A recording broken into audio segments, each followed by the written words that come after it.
Sorry about that, folks. You missed the first part of what I said because I forgot to turn the recorder on. Okay, but we're starting today with my locator card. It's spring 2020. Okay, my name's Sarah Charles Fowler. My two phone numbers. The first number here is here on this campus. I'm here Monday through Thursday, and this is my number on Friday when I'm on the Birmingham West campus. Okay. Now, you'll see in my syllabus all the details, and if you listen to it, you'll hear it. But I'll repeat this. Please, if you're going to call during my office hours, and you'll see them on here, because I can't hear the phone ringing from here because it's way down the hall there, and the voicemail is just about totally unreliable. Sometimes it works, sometimes it doesn't. Sometimes it tells students the mailbox is full. Sometimes it doesn't do anything. And even if you leave a message, I may not get it. So don't leave a message don't ever leave a message, but call during my office hours, Monday through Thursday, this number, Friday, that number, okay? Now, on the Friday one, please don't leave a message there because that's not even my telephone. That's the telephone for the grant coordinator. She's there Monday through Thursday or some days in there. She's not there on Fridays. That's why I use the office on Friday. But that's her phone, her voicemail. I can't access it. Okay, so I'll have no clue that you ever called. This is my email address. I'm trying to get caught up on email. Not there yet, but I'll try. And then, of course, I'm in math. Okay? Now,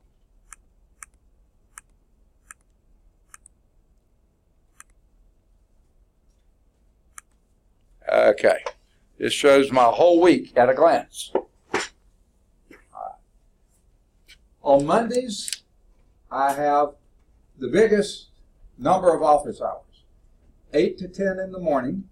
Then I have a Calculus 1 class. And I have 45 minutes for lunch. Can I get your name, please? Say again. Hamilton. One more. Hamilton. H? Yeah, H. Okay.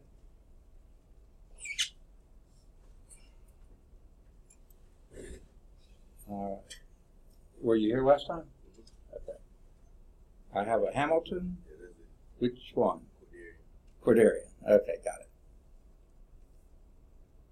Good deal. Thanks. I have another Hamilton too, who was here last time, and he's here today already. So, okay.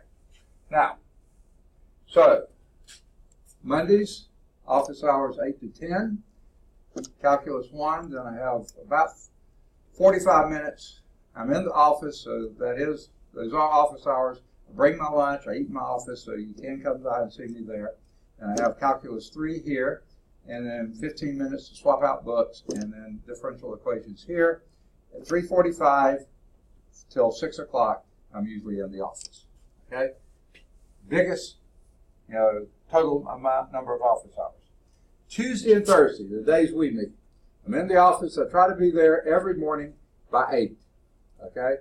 There will be some mornings, I guarantee you, traffic will be bad or something else, and I might not make it quite by 8, but most mornings I'm there before 8. Okay, but only there 8 to 8:30 on Monday, Tuesday and Thursday. Because this class is at 8:30, then I have 15 minutes between classes, and pre-calculus trig is at 10, 15 minutes between classes, and linear algebra at 11:30, and then I have a full 30 minutes to try to grab lunch, and I'll be in the office then, but this 30 minutes here and 30 minutes there, that's all I got for office hours to speak of, okay? Because in the afternoon, starting at 1:15, I have Physical Science 1, first mini-term, Physical Science 2, second mini-term, and that goes from 1:15 to 3:45 is the class, and 3:45 to 5:45 is the lab. So at 5:45, wrapping things up, putting lab materials away. I try to get off campus by 6. Most of the time I don't make it. Okay. So only 8 to 8:30 in the morning and 12:45 to 1:15 in the afternoon. That's the only office hours I have. Now, if you catch me after 5:45, I'll be here. I'll meet with you. I'll stay as long as I need to. Okay? Wednesday's a lot like Monday with one big exception. The 8 to 10 is good, and then the classes are good. However, after my differential equation class at 3:45. I don't have office hours. I basically go down to the office, swap out books, and then head to Birmingham East Campus where I have a physics class that goes 4:30 to 6:30. Okay?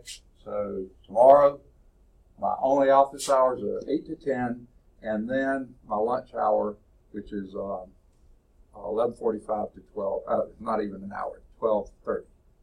Lunch, 45 minutes. Okay, Thursday, same as Tuesday. And then on Friday, I'm on the Birmingham West Campus, the academic building, the 122. If you don't want to remember the number, just remember Dr. Carl Pruitt's office. He has a suite of offices there. When you walk in, the secretary's desk is right in front of you. Behind her desk is the copy room. That's where I am on Fridays. Okay? And I list that I'm at lunch 11 to 12 just because they make us do that. But I usually just eat a snack because I try to leave campus at 12. Seldom do I make it. Most days I'm there well past 12. Most days I'm there before 8, but not too much. But there. Now, this Friday, I will not be on the Birmingham West Campus. I won't be on campus at all. I'm taking personal leave. My wife and I have to travel to Georgia to take care of some business there. And so we'll be leaving something like 5 to 6 in the morning, and we'll be on the road to Georgia. So I will not be in the office this Friday. Okay. Now, any questions about where I am, when I'm in the office? Very few office hours. Sorry about that. Biggest single chunk is this on Friday. However, they love calling meetings on Fridays. So I will always be there. If I know about the meeting ahead of time, I'll let you know. Catch me from 8 to 9 or 8 to 10 or whatever. And they really love calling them in the afternoon. Then I'm there even later. But you won't be able to catch me anyway. All right. Any questions on my locator card? All right. I think I'll just minimize this because I can't remember if I did that for my trig class or not. So I'll just leave that there and move on to the next. And when you are through looking at something, hit the blue X in the corner. And then the next thing is the research paper general instructions. And it used to be you clicked on that, it opened. Now you have to come over here and download the original file. So here we go again. And unfortunately, PowerPoint sometimes takes forever, especially through Blackboard. PowerPoint is always slow. Blackboard makes it even slower. Okay. And it doesn't seem to be wanting to open at all.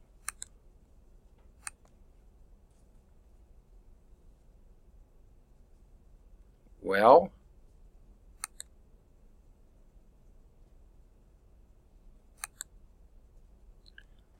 it's not opening.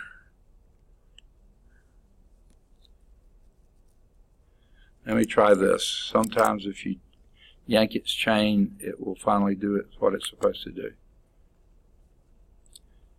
It says it's running, but it's not visible. Maybe I have too many things open. I don't know. It should be able to handle this. But it's not handling it well. So I'm on. Sorry about this. What I think I'll do is can this and go back and do it again.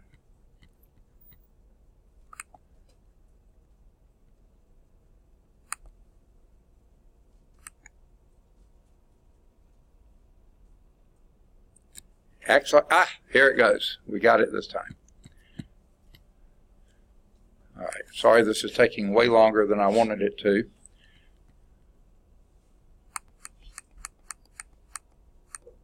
All right. Now, you get to choose your topic. I'm not assigning topics. You get to choose your topic. Any topic within the scope of the course. Pre-calculus algebra, whatever. It can be a person. We'll talk about several people over the course of things. Let me get your name, please. Minuet. Second. Minuet. Minuet. Were you here last time? Yeah. Okay. Well, that's not your last name. That's your first name, right? Childress.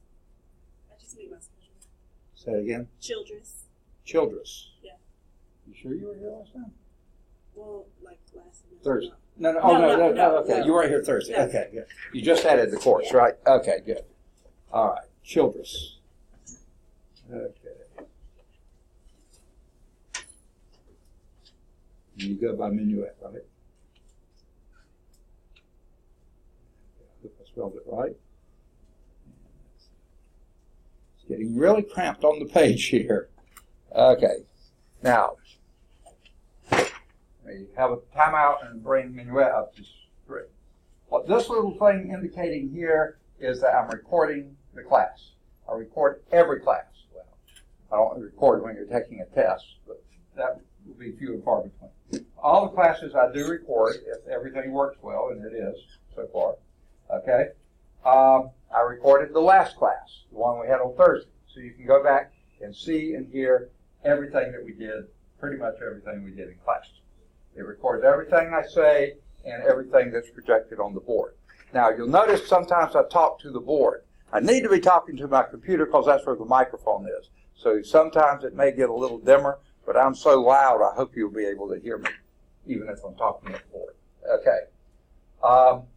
We've been through the syllabus. We've been through, that was on Thursday, and we've been through the research, my locator card. We just finished that, and now we're doing the research paper general instructions. I was just saying that you can choose any topic within the scope of the course. It can be a person. We'll talk about several people over the course of the thing. The book mentions several. It'll highlight some. You can certainly use the book as a source of your topic. You can't use it as a source of your paper. You can use it as a good place to pick a topic. You can talk about a theory. We'll talk about a few theories. You can write on those if you want. A phenomenon. Okay, something that is expressed or explained using pre-calculus algebra. I love application issues. Okay, I had this is a decade or more ago, taught a trig class, and the guy who sat right back there happened to be a Jeff State student, and I guess he had trouble with math at Jeff State, so he decided to come here. He lived in Macador. He drove by the campus every day to get to Jeff State, so he decided to take his math here. And he took his trig class here. He was a pre-forestry major wanting to go to Auburn. And he wrote his paper on the use of trigonometry in forestry. Now, you think there's a lot of use of trigonometry in forestry? Well, guess what a lot of foresters do. They go out and estimate timber in a field, a tree. Okay, yeah. So, do you think they go up and climb that tree and measure how tall the tree is? No, okay. Usually what they do, they have a section, they get on a level field away from the tree, use the sections to measure the angle, and use trigonometry to estimate the height of the tree. Can I get your name, please? Huh? James. Jay? Okay. Is that Jay Betts? Will. Oh, wait. Oh, got it. James Webb, right? Is that what you said? Okay. My hearing's terrible. Okay. So that was a great application. He probably didn't write a great paper, but he was okay. But it was a great application of what we were doing in class and how he could use that in not just his field of study, it happened to be, but a thing that he would have an interest in. Or any other such topic related to pre-calculus algebra about which you have some interest. Now here's another thing I've added in the last few years. It can also be an internet application or demonstration that you find helpful for the class. Let me give you a couple of examples, or one anyway. Let's just say the book is describing something. And of course you're reading the book, right? Yes, you're reading the book. Okay. You're reading the book and it's not making any sense to you. I remember when I took calculus as a freshman at Georgia Tech, I would read that and I was just calling words. I had no clue what those words were meaning. Okay? And then you come to class and here I talk about it and it's blah, blah, blah.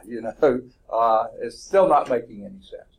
But you go somewhere on the internet, website, a YouTube video, something like this, you look at that and someone explains it there and you say, oh, that's what they're talking about, okay? That's what the book's talking about. If you find something like that you find helpful for the class, you can write on that, okay? Tell what you were missing, and what we were doing, how you look for various sites, and some were good, some weren't. But this site, what made it special, what made it very applicable, helped you understand things, and maybe even what you wish you had done further. You can easily get 1 to 2 pages out of that. Okay? Now, what I'd like you to do this week, if possible, write your name on a piece of paper and the topic right now, or whenever you write it, that you're thinking you may write on. So start looking through the book, combing through the book, thinking through something that you might like to write about in pre-calculus algebra. Okay? Now, that's awfully little to have on a piece of paper, your name and your paper topic.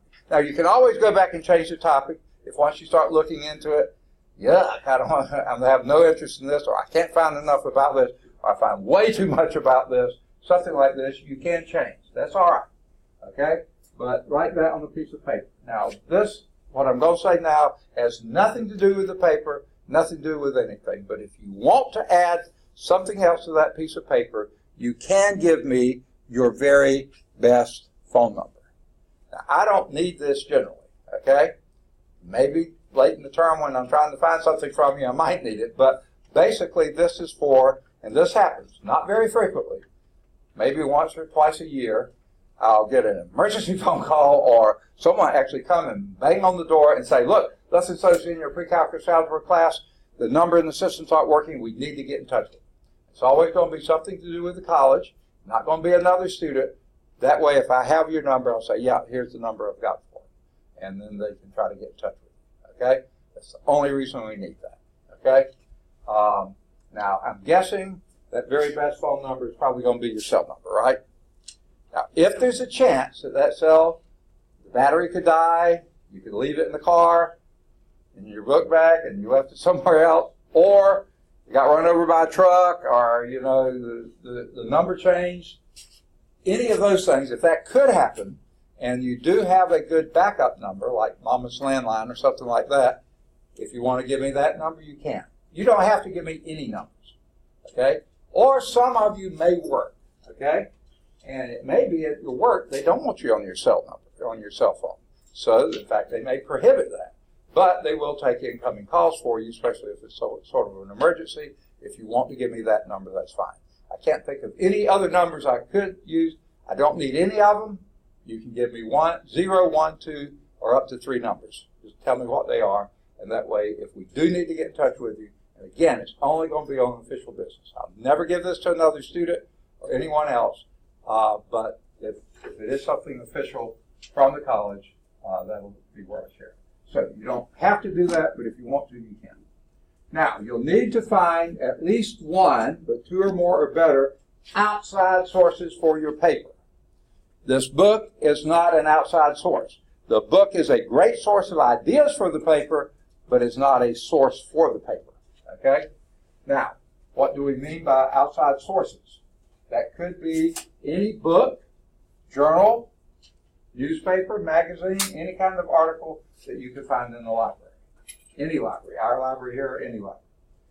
Now, I put this in too, but be very careful, or any legitimate source found on the internet.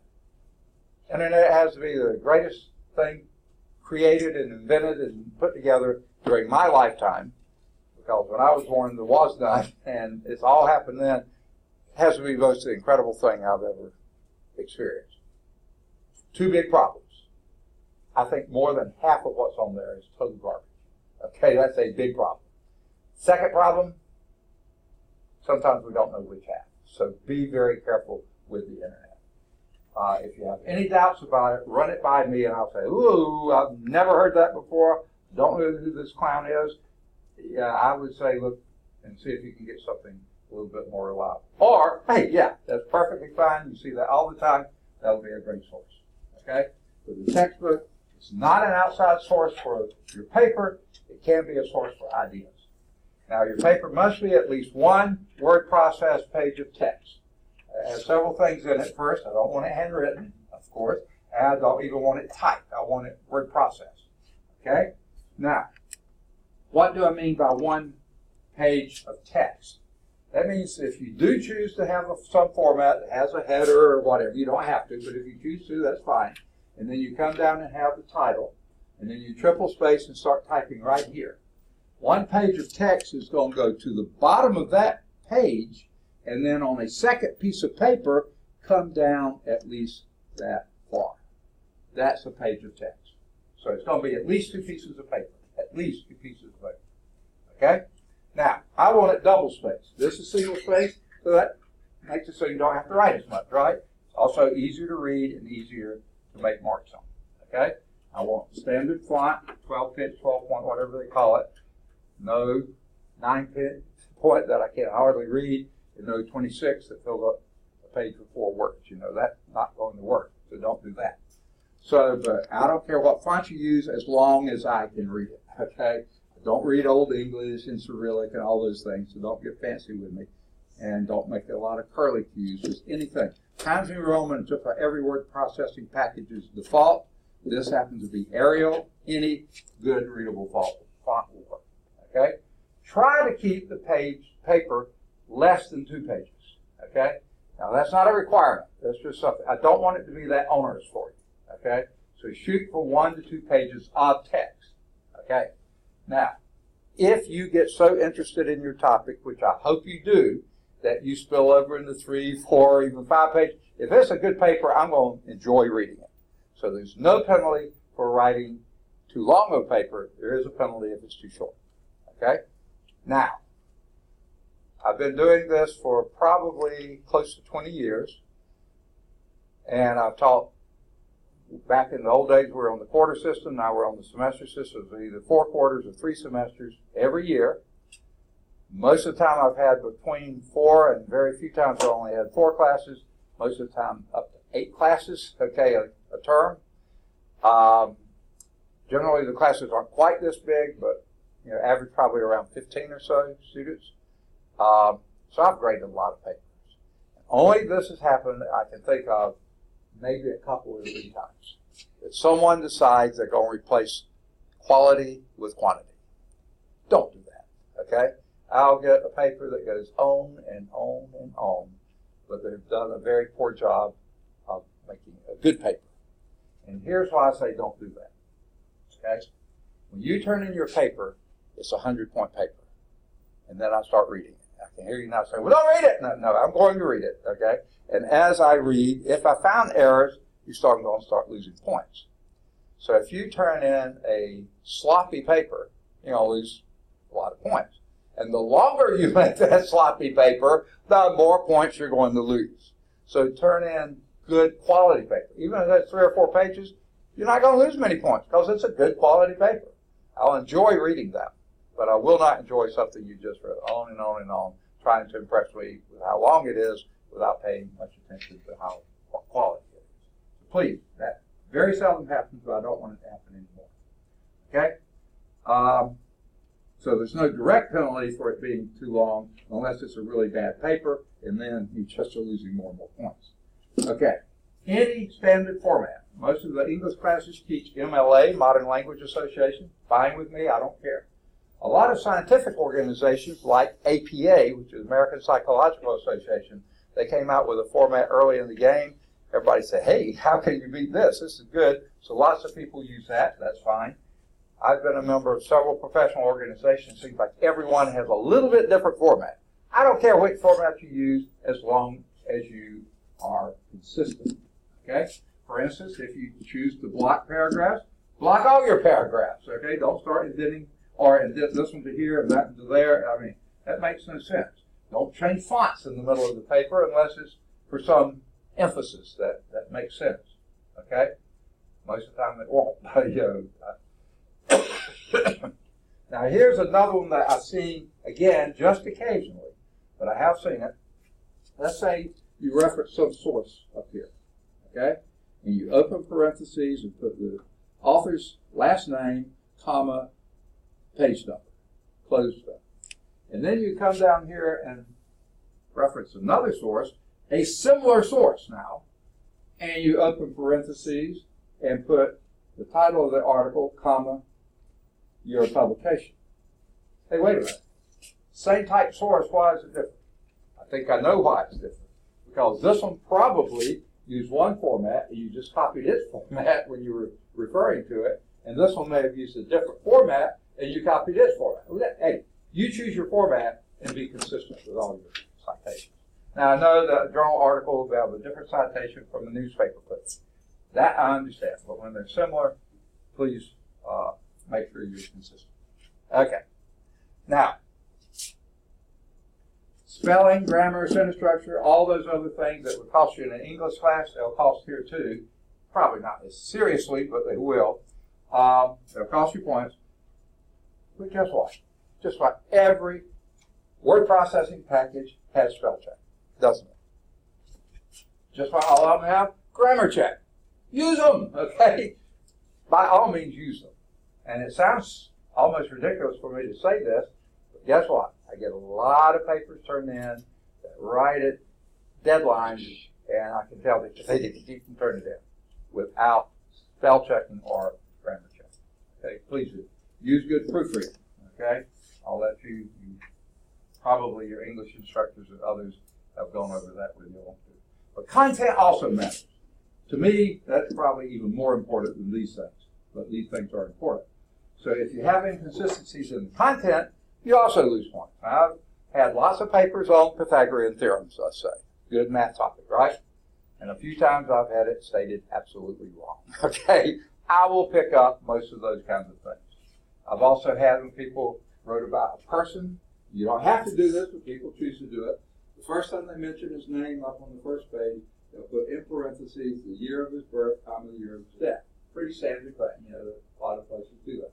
But then over on page 2 or 3, they have them dying a different year here. Now, it wasn't that long the paper, so it needs to be the same, you know, consistent. And I've also had them refer to somebody like Isaac Newton. I've seen a lot of papers on Isaac Newton, and they'll have, instead of 1467, they'll have 1647. He wasn't even alive then, so it couldn't. So I will pick up on most of the content issues. So please be consistent. Be careful, okay? Now, the paper is technically due the last day of class, not the last day of the term, the last day that we meet as a class and have class, not final exam. That's not the last day of class, the last day of class before your final exam. Now, I don't want you to put it off that long. I want you to get started on it soon. That's why I want you to turn in a topic soon. I want you to start looking for sources soon. Because guess what?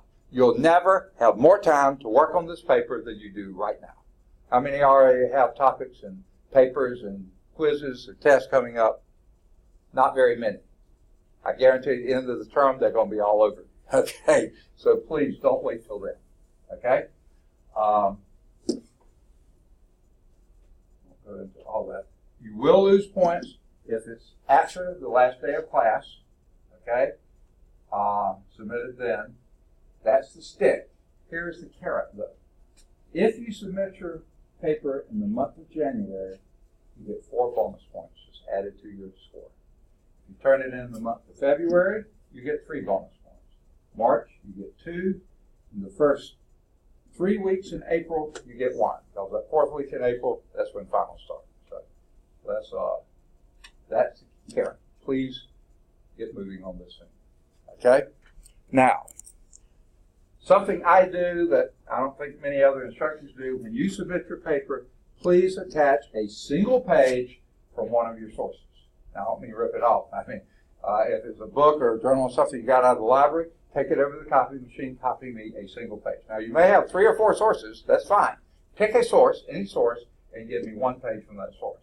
If it's something you got off the internet, then print me a single page from that source. I don't need the whole source, just a single page. Now, if you wrote on a computer application, a YouTube video or something like that that doesn't have a page you could do, then what you do is just send me the link from that computer application. Okay? And then if it's a good, useful link, I'll put it in future Blackboard, like you'll see in just a few minutes. Any questions about the paper? Okay, beat that in the ground, didn't I? Okay. All right, there's again my name, email address, my phone number on the Bessemer campus Monday through Thursday, and the Birmingham campus on Friday. And of course, y'all know you have to dial 205 before you do anything. Even if you live right next door, you still have to do 205. Here's where I am, my office on the Bastrop campus, here on the Birmingham campus. All right. Now, again, I think I'll save this for my next class because I don't think we went over that. Okay, so that's research paper. And again, when you're going to a different topic, hit the blue box, blue X up in the corner, actually a white X on blue. And then we've done syllabus, locator card. This is the new Blackboard for those who came in late. This is how it looks. And research paper. This next thing is the WebAssign class key. Now, I'm never going to make an assignment on WebAssign.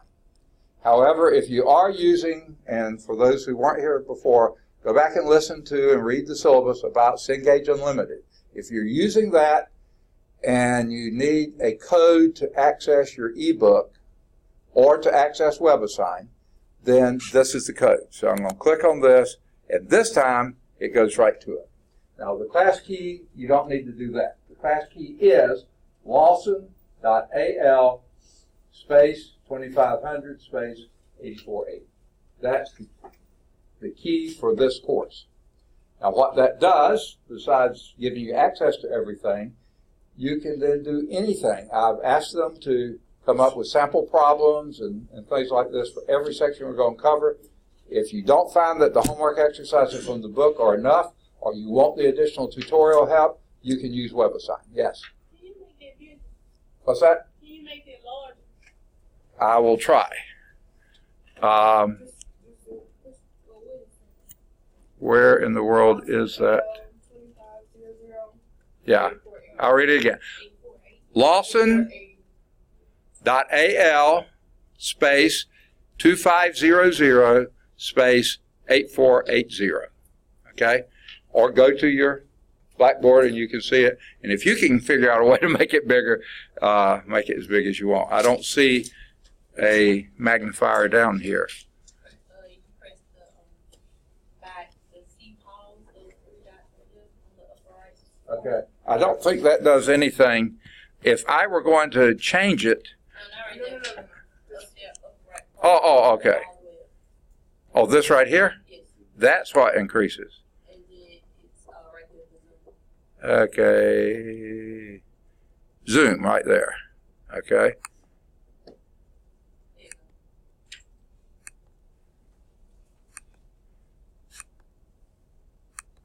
Let me know when it's big enough. Got it? Okay. Good deal. Thank you. Is that exclusive of Blackboard or is that a standard thing? Huh? It's what? It's standard. Okay. Thank you. I'm a dinosaur. I don't know these kind of things. Y'all know this stuff a lot better than I do. Okay. Everybody got it? Okay. Then let's. What's the name of the book? The name of the book? Okay, that's in the syllabus, and you can see it either on syllabus or in the YouTube video that's already out there. I'll show you in a few. But here it is. It's Pre-Calculus, 10th edition. Ron Larson is the author, and it's Cengage Publishing, Cengage Learning, and that's why Cengage Unlimited is what you can use to purchase the book. If you need an ISBN number, the student copy is 978-1337-27107-3. Okay, now you won't be able to see this on YouTube video, because you see this isn't being projected. I'm holding it here. But if you need this, you can come copy it with your phone, take a picture of it or whatever at the class and see everything you need there. Okay? So I was facing the board. I don't know if that picked up. All right. Any other questions? Great questions, by the way. All right. Then I'm going to back out of here. I guess I have to.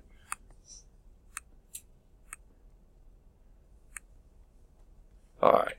I think this will get it to me. Yeah. Okay. I may still be expanded. Let me back out some more. Yeah, one more time. One more. Okay. hope that doesn't. Okay. Yuck! That did exit too much, didn't it? All right, let me go back to yuck. Sorry about this, folks. Blackboard is really awkward to navigate.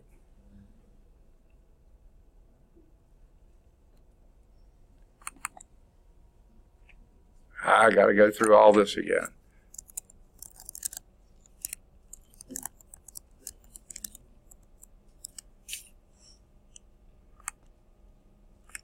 Okay. And then I got to do this and this. So for those who came in late, you get to see me do it again. That's how you get in. Well, y'all don't have to do that much to get into Blackboard. But then the stream, I don't know if you even see that, but you go to courses, and then in courses, you pick this course, which is Math 112, and we're back where we were. All right, so we did the WebAssign key. Any questions on that? Okay, here's how you get to the PowerPoint presentations. Now I'm going to scroll up. Every PowerPoint that we will teach from, and many that we will not will be listed here. Okay, should have pointed this out to you. Let me go up a little bit. These are minor things. Notice this was a document. This one happened to be just a single two lines with all that. The earlier ones were actually documents you open. Okay, this is a folder. That's why it has this little down arrow here. Okay, and when you hit that, you'll see everything in the folder. These are all web links. We'll talk about those in a minute. So I'm going to go to the thing and open the folder. And here are the first of the PowerPoints. We're going to start in 1.4, 1.5, 1.6, 7, 8, and 1.9. And then we'll be 2.1, 2.2, 2.3, 2.4. It'll refresh 2.5. 2.6, 3.1, 3.2, 3.3, 3.4, 7.1, and 7.2. All right.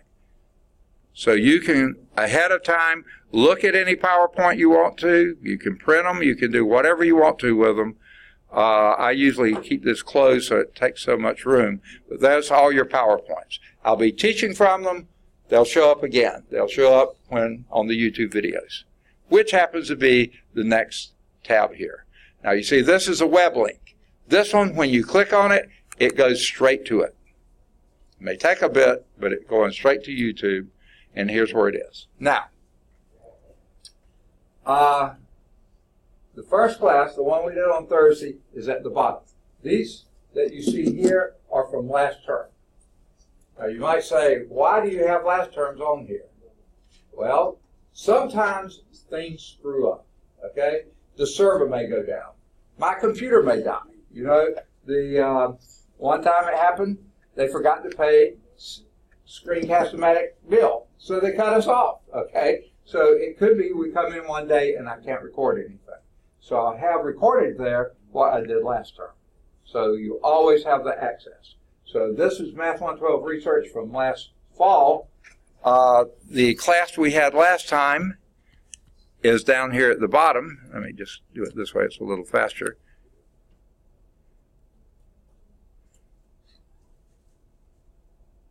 There it is. That is the class we had on Thursday. Everything's there. So go to the bottom to get the current stuff. The top will give you the past stuff. Okay? Anything above this is going to be from last term. Notice we didn't get past 3.1. Hopefully we will this time. But we'll see.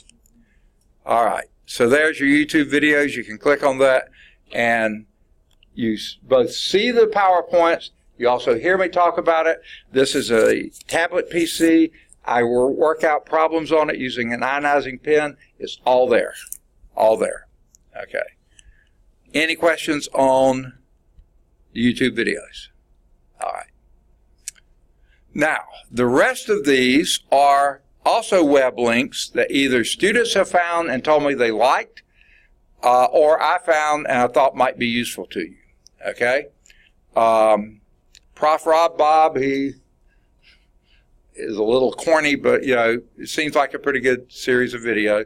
Midnight Tutor, may refer to this book, but sometimes these other links have older editions of the book, not the current one, but nothing's changed except maybe page numbers and stuff. Education Portal, same way. Math Vids, I don't remember exactly what that one does. Slater, I know that refers to an older edition of the book, but it has lots of good information there. That's it for Blackboard. That gives everything that you'll need in the course. Okay? I don't do all this stuff about typing out homework example, assignments and things like this. The reason is I do them on the YouTube video. I say what the homework is there. So if you missed a class, you want to know what you missed, go to the YouTube video. And then I'll tell what problems to do, various things like that. I don't see any reason to do them twice. Any questions on Blackboard? All right. So I think what I'll do then is get out of this, and before we start into real pre-calculus algebra, there's one other subject that we need to discuss. There's no PowerPoint on it or anything else, so I'll just be telling. It's safety. Now, we're not going to be doing anything in here that's going to be hazardous, okay? I hope not, anyway, okay? But there's 3 areas of safety you always need to think about for every class, and they may have different ramifications, so that's why I'm doing it for this class. Can anyone think of one area of safety you might need to think about? The weather, is that what you said? I couldn't hear what you said. The window. Is that a pretty dangerous window? Okay. The weather, okay. Okay, sorry. The weather, definitely. Was anyone in town last Saturday? It was already in tornado season in January, okay? So things could get much worse before the spring's over, okay? So we do need to pay attention to that. What do we do if we hear that siren go off? And you do hear it very well from here. Right. I hear mumble, mumble, mumble. What? I said, hurry up, get to my car and go home. No. That's not what you do not do, okay? Here's what you do in case of a weather emergency. Think 2 terms. Low, interior. Okay? So what do we do to get low and interior here? Here we are up on the 2nd floor, which is not low. There's our classroom right there. We go out of the classroom in a very calm, collected manner. You got plenty of time when that siren goes off. Nothing's imminent. Very carefully. Go out the door, hang a left, go down this half flight of stairs right here, hang a left at the bottom, and go down 1 more flight. And then you go into the building, not out of the building. Okay? You don't want to be outside in a weather emergency. Okay? And when you go into the building, the 1st floor is a lot like this, not quite the same, but a lot like this. Immediately in front of you in those stairs are the restrooms. Now, in many ways, those restrooms are pretty safe. Here's why. The walls are close together. There's lots of corners. That's the greatest strength of the building, is in a corner and a wall, especially an interior wall. Let me tell you this. The back side of that 1st floor here is actually below ground level. Okay? That means that what's behind that wall is solid soil. Soil is solid. You can't get much stronger than that. That wall is going to have a hard time falling down, okay? So that's a pretty good wall. Now, the thing is, it may be you might want to spend the next couple of hours in a restroom. That may not be your favorite thing to do. But it is a safe place, okay? Now, just past the restroom, there's actually another step or 2 down here on the 1st floor. And then you have the dean's office, okay? Now, if she's in there, or somebody's in there and invites you in, again, it's a very safe space. The walls are close together, lots of corners, and that back wall back here, you can't get much safer. Okay. Next down the hall is room 160. I don't know if any of you took developmental math. You probably took it in room 160. Okay? If you were there, that's a pretty good space too. The trouble is you have a lot of open space. Along the wall, especially that back wall, really strong. The corners, even stronger. I wouldn't get in the middle of the room. Odds are nothing is going to bother you there, but it's probably not the best place to be. Okay? So, another good space. Then you go through the glass doors in the hallway there, and you're into the library area. Immediately to your right there is that computer lab. There, again, you're along that back wall, which is very strong, and you've got corners, smaller space than the classroom, so probably a little bit better, okay? Right next to that is what I call the reference room in the library. That's where they have the atlases, the globes, and those kinds of things. Usually not books for checkout. That's usually not a bad place to be, okay? Again, that back wall is a good thing. Don't go any further in the library. Because any further and you're in an outside space, exterior wall, glass, that kind of stuff, you do not want to be there. Now, I left off maybe your best pick. Just depends on what you like. The hallway. There's no corners to speak of in the hallway. However, the walls are relatively close together, and the big thing that the library has, the hallway has that nothing else does, is if we do have a severe weather emergency, the odds are we're going to lose power, right? Now, last Saturday we were shocked. We did not lose power at all. But I know about 100,000 people in Alabama did lose power. I don't know if y'all did or not, but our neighborhood almost always loses power first. It didn't this time, but that's a typical thing to happen. The hallways has emergency lighting. The restrooms don't. The dean's office doesn't. The 160, the developmental math does not. The library, they don't. The hallway does. So that's probably where you might choose to be. Okay. If you don't lose power, the other spaces are pretty good. All right. Now,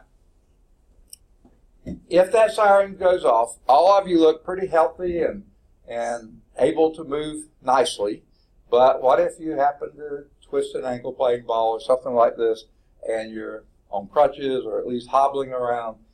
I'm going to be with the last person out of here. Okay?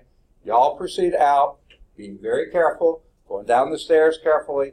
By the way, most of the stairwells have emergency lighting too. So go down carefully, get down there, stay together. Because when I get down there, I'm carrying, with that last person, I'm carrying my roll sheets. Okay? And if we can't account for you once we're down there, if you got in your car and went home, we don't know that. So we have to go back upstairs and try to find where you are, putting us at risk for life and limb. Okay? Don't put anyone in that situation. Okay? Go downstairs, stay together. Once we've accounted for everybody, then if you want to go mix and mingle with friends from other classes, fine. But don't go outside. The worst place to be in weather emergency is in your car. Okay? That is by far the worst. Okay, so there's one safety issue, weather. Give me another one. Fire, exactly. Now, let's do, and that will also include things like chemical spills and things like that. In other words, something happening in the building, you don't want to be in the building, okay? Let's take worst case scenario. My computer blows up, okay? Starts arcing and sparking, catches my papers on fire, the books on fire, maybe even the desk on fire. What do we do? Okay, put it out. How do we put out that fire? Fire extinguisher. Where is the closest fire extinguisher? Anyone know? Out the door here. Right here, 5 feet from where I'm standing. You can't get much closer than that. There's the fire extinguisher. Someone go out there, and I know some of these guys have always said, "Would that be cool to break that glass?" Well, you get to do it, okay? Maybe you gals too, I don't know. But anyway, we do get the fire extinguisher. I'll handle it if no one else is well prepared to do that. Okay, so that's one thing we do. We try to put it out. One person take care of getting that. I'll do that. Okay. Anything else we do? Evacuate. Okay. Yeah. Let's get us out of here, leaving the building on fire, and not tell us all. What's wrong with that picture? We need to let other people know. So what 2 things do we do to let someone else know our room's on fire? Or this could be smoke starts coming out of the ventilation room. It's not our room, but what do we do? How do we notify other people? Okay, the closest fire alarm. Where is the closest fire alarm? 5 feet from where you can go. Say again? Okay. 9 people leaving to go. Here's the sad news, folks. Everything you see here is the old part of the building, built before fire alarms were in the code. You will not find a fire alarm in any of these hallways or anything. Okay. However, there are closed fire alarms. You see this space in the middle here? The reason it's blank is that there's no second floor. This is the first floor. That, you know, when you go down this, out the door, hang a left, go down a half flight of stairs there, and then you go down just past the restrooms in this corridor, right here, in this part here, that's the newest part of the building. Okay, that does have fire alarm. So I would suggest 2 people, always take a buddy, 2 people go out, go down the stair, half flight of stairs, cut across the, right there at financial aid, okay, and then either to your left or right, you'll see the fire alarms right there. So I say go as a pair in case one person falls, the other one still is in there, and do the fire alarm. So that's one thing you do. 2 people do that. There is something else we need to do. 911. Actually, a number better than 911. Now, I haven't noticed it lately, but I have seen it. Somewhere near most of the entrances, there's usually a piece of paper that gives the police numbers. One for Bessemer, and one for Birmingham. What that number is the number for the cell that the duty officer always has on his or her person. 24/7. Whenever there's a duty officer here, they have it on. Okay?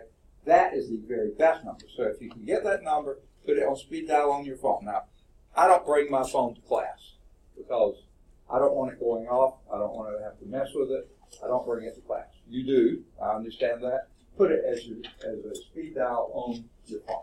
If you don't have it there, 911 is next best. But you see, if we call our police first, they can respond very much immediately, and they can get in touch with 911 even quicker than we do. Okay? They have, I'm sure, some sort of direct line. So, that's number 2. Okay. Pull a fire alarm. 1 or 2 people go do that. Somebody else do the 911 or that number and report. Okay? The rest of us, now we get to the point of evacuation. Again, we take our time. There's no rush. There's no hurry. But we don't dawdle either. Go out the door, hang a left, down the half flight of stairs, hang another left, go down one more complete flight. This time you don't go into the building, you go out of the building. Now, where do we go? Here's a picture of the building. There's the classroom we're in, right there underneath that roof there. Everybody goes down to this parking lot right down here.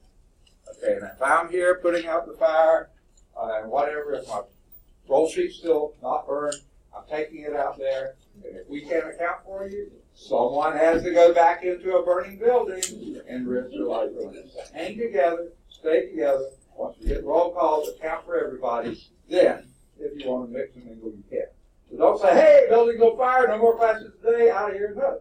It may be very simple to take care of, and we'll be back. We don't want to miss a thing, do we? All right. Well, we still got 5 more minutes. Okay, so that's, now, the rest of it, if you hear that fire alarm, it doesn't start in here, then we proceed out of the building, just like I said at the end. You don't have to worry about the other things. Right. Now, that's 2 safety issues. What's the third? Yeah. Say again? Active shooter. Hey, a few years ago, I never would have ever even thought of this. But you know, things have gotten crazy. Okay? So we do need to think of it. I only heard one situation with a community college where there has been one. There may have been more, but I've only heard of one. Some of the major universities, yeah, they've had them. Venues, all sorts of places have had them. But still, we have to think. What do we do? Now, remember, I'm hard of hearing. So you'll probably hear the rat-tat-tat or whatever it is, you know, before I will. If you hear it, stop me. What do we do in case of an active shooter? Say again? Okay, I heard lock. Now, there's no way to lock this door from inside. You can even crack it open. There's no way, no button to it. I have to go outside and lock the door. I will do that. Okay? I keep these keys on me. Okay? So I'll go outside and lock the door. Don't you pull the door too. Let me get back in. Okay? All right. All right. So I'll come back in. The door is locked. Okay? But there's still another access to this room. That's this way. Now, this office door does have a button on it right here. Now it's locked. But it's locked from the outside, not from the inside. Don't lock this door. That keeps us from getting out and lets him in. Okay, so don't lock this door. This door has a deadbolt, which would be great if I had a key for it. I don't. Okay, so I can't lock this. However, this door does have a button. And this button locks it from the outside, not the inside. So he can't get in. We can see that.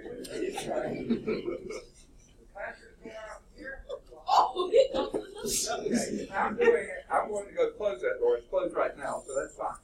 Okay? The reason is we want him to think it's locked. But even if he gets into it, he gets to this door, it is locked. Okay? Now, what I'll do, or whoever it is close and lock that door. Close this door. It has glass in it. He can see in. We don't want him seeing in. Close this door. It doesn't have a lock. Go on and close this door. Don't lock it. Just close this door. Okay? Now, we've got it as secure as we can. What do we do then? No. Okay? I don't want to write all those incident reports of broken limbs. He may be out there. Has a buddy out there. You have people falling down. I don't know. We don't do that. What do we do? We turn off the lights. What else do we turn off? Yes, excellent. We go all get here and get real cozy with each other and get here. Because you see, he can fire through here easily. He can probably fire through there, not quite as easily, but some. He can maybe even fire through wood. He's going to have a hard time firing through concrete block. And if he does on the outside, it's going to come back and you're going to get more flashback on him than he will get coming in. So we get back here. But hey, lights are off. What else do you turn off? Your phones. We don't want that phone ringing. Hey, are you okay? No, we don't want any phones ringing. Turn them off. Now, if we're the first to hear it, someone dial 911 or the campus police. But the odds are, if it's distant, someone else knows about it. But as soon as you make that call, one person makes the call, turn every phone off. Okay, turn off anything. We turn off the light. We get back here. And it's quiet as church mice. So when he comes down the hall, the door is locked. As far as he knows, nobody's in. He goes next door, gets in, that door is locked. As far as he knows, no one in here. He's going to shoot somebody. He's not going to mess around looking for rooms that may have somebody. Okay, so you get as quiet as possible until we heard from someone in authority that all is good. Okay? Now, I'm sorry we have to even think about this, but it is a good thing to think about. Now, I've also remember when I teach over on the Birmingham East Campus, my physics class, that room, there is no way to lock the door. There, concrete, it's not concrete block wall, it's sheetrock. It's nothing, okay? That's sort of scary, okay? But those windows do go outside, and it's first floor, so I tell them, we get as quiet as we can, close the door, and I'm going to line up, they have tables in the room, line up tables against the door. But the trouble is the door opens out, not in. So you can't really keep them from doing it. So we just line up tables and I get there and Jam did that, so he has to fire through all those tables. Okay? That's a little scarier. This is a pretty safe place. Now, if he does get in here, I keep saying he, there's only been a time or two it's been a female. If he does get in, you don't be the hero. Your future is here, up ahead of you. Mine is mostly all back here. Okay? I don't have that many years left. Let me deal with it. If something has to be dealt with, let it be. Okay? I was in the military. I had a lot of training on this kind of stuff, but at least have some training. So don't you be the hero. You stay here, stay safe, and I'll try to deal with whatever. If I do get them down, then fire out. No, I didn't say that. Okay. Any questions on safety? Okay. Any questions on safety? Good deal. I'm sorry that we ran. Oh, no, 1 extra minute, but guess what? There's no extra charge. We'll just leave it like that. We will get started in calculus, pre-calculus algebra, next time on Thursday. We'll start at 1.4. Be reviewing 1.1 through 1.3 because that's background stuff. And get me your research papers. Copies.